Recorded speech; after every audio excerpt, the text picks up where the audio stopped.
Pour ce jeu d'enquête géant, les participants sont devenus les apprentis enquêteurs de Sherlock Holmes. Ils ont eu près de 3h30 pour résoudre un mystère. C'est une disparition d'enfant. Et donc on va enquêter sur où est-ce qu'il a disparu. On va trouver assez vite pas mal d'informations sur ce qui a bien pu se passer. Dans cette enquête un peu particulière, on a plus de temps pour résoudre et du coup on peut même prendre le train dans le jeu, aller en Allemagne, dans un château, dans les souterrains pour essayer de trouver la machine qui est construite par les orphelins qui ont été enlevés. Le but des enquêteurs, rassembler assez d'éléments pour résoudre l'énigme et présenter leurs conclusions à Sherlock Holmes. Pour les aider à y parvenir, plusieurs documents étaient distribués en début de partie. Au stand de démarrage, ils vont récupérer donc leur kit de jeu, une enveloppe, des codes pour se connecter parce que tout va se jouer avec un téléphone.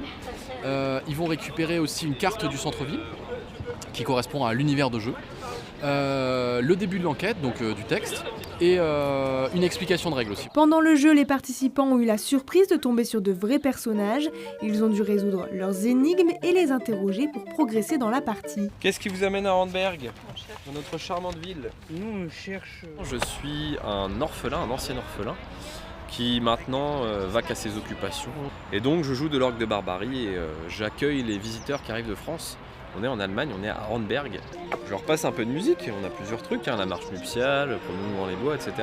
Mais surtout il y a un air qui est adoré par ma maman et du coup je dois leur passer cet air qui est très important parce que du coup après dans le jeu ça peut les aider d'avoir entendu cet air et de connaître le nom.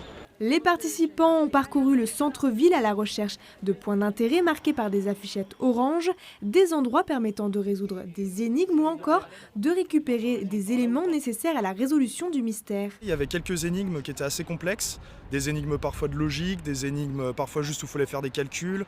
Par exemple, vous aviez une suite de nombres, il fallait remplacer les nombres par des lettres. Puis voilà, donc en gros, il faut avoir quand même une certaine réflexion.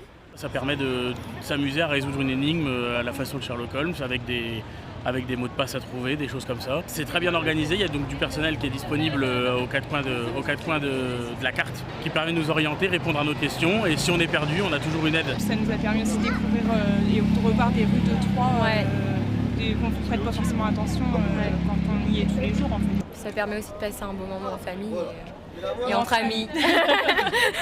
La deuxième édition s'est déroulée tout en convivialité. 430 personnes ont tenté simultanément de résoudre le mystère de Sherlock Holmes et démasquer les coupables.